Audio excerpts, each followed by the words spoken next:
Brian dan Sally mengenyam pendidikan yang baik. Mereka bertemu dan akhirnya menikah. Mereka memiliki pekerjaan yang baik. Brian memiliki jabatan tinggi di sebuah perusahaan multinasional, berpenghasilan besar, mendapat fasilitas dari kantor berupa mobil dan rumah.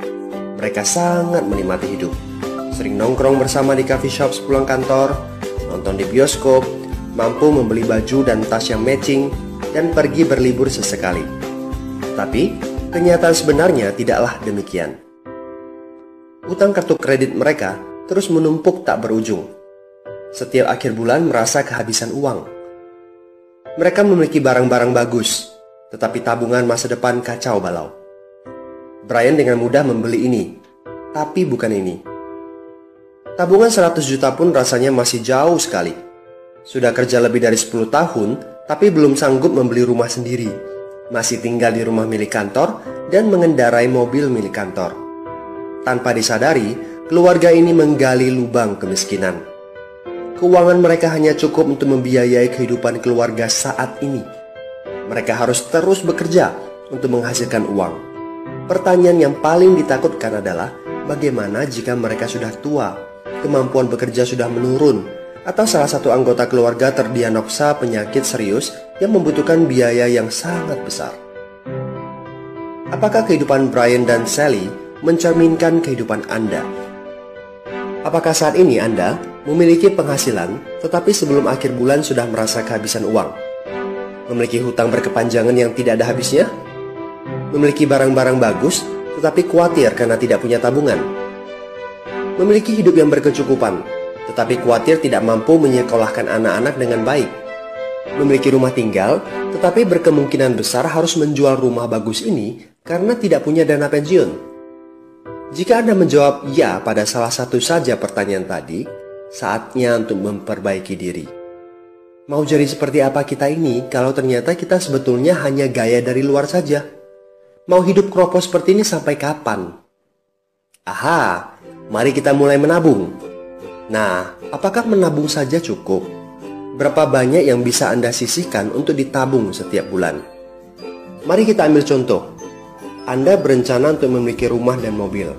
Katakanlah harga rumah 600 juta dan harga mobil 200 juta. Jika Anda mampu menabung 5 juta per bulan, Anda membutuhkan 13 tahun untuk mendapatkan angka 800 juta. Masalahnya, inflasi membuat harga rumah dan mobil melambung tinggi. 800 juta akan menjadi 2,7 miliar 13 tahun kemudian, jika kita asumsikan rata-rata kenaikan barang 10% per tahun. Ini masih soal impian untuk membeli rumah dan mobil. Padahal, masih banyak kebutuhan lain yang perlu dipersiapkan jika ingin hidup lebih baik. Bagaimana dengan persiapan dana hari tua? Agar di saat tua dan tidak sanggup bekerja lagi, Anda punya tabungan yang cukup untuk kebutuhan sehari-hari. Asuransi untuk keluarga? Dana pendidikan untuk anak-anak? Dana tak terduga untuk keperluan dadakan jika dibutuhkan, seperti keluarga sakit, dan lain-lain. Artinya, Anda perlu lebih banyak uang untuk ditabung. Bayangkan jika satu bulan Anda hanya bisa menabung kurang dari 5 juta. Sudah jelas, jika langkah Anda hanyalah menabung, Anda seperti sedang menggali lubang kemiskinan. Hal utama yang perlu Anda lakukan adalah meningkatkan penghasilan Anda. Anda mungkin bertanya bagaimana saya bisa melakukan itu dengan segala kesibukan yang saya miliki sekarang.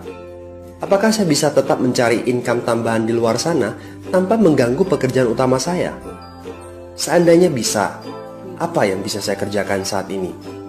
Nah, langkah pertama yang perlu Anda lakukan saat ini adalah menghubungi teman yang menunjukkan video ini kepada Anda. Dia punya akses untuk jawaban dari pertanyaan Anda. Informasi, itu yang Anda butuhkan saat ini. Terbukalah, seperti parasut, pikiran hanya dapat bekerja saat terbuka. So, segera hubungi teman Anda dan dapatkan video informasi berikutnya.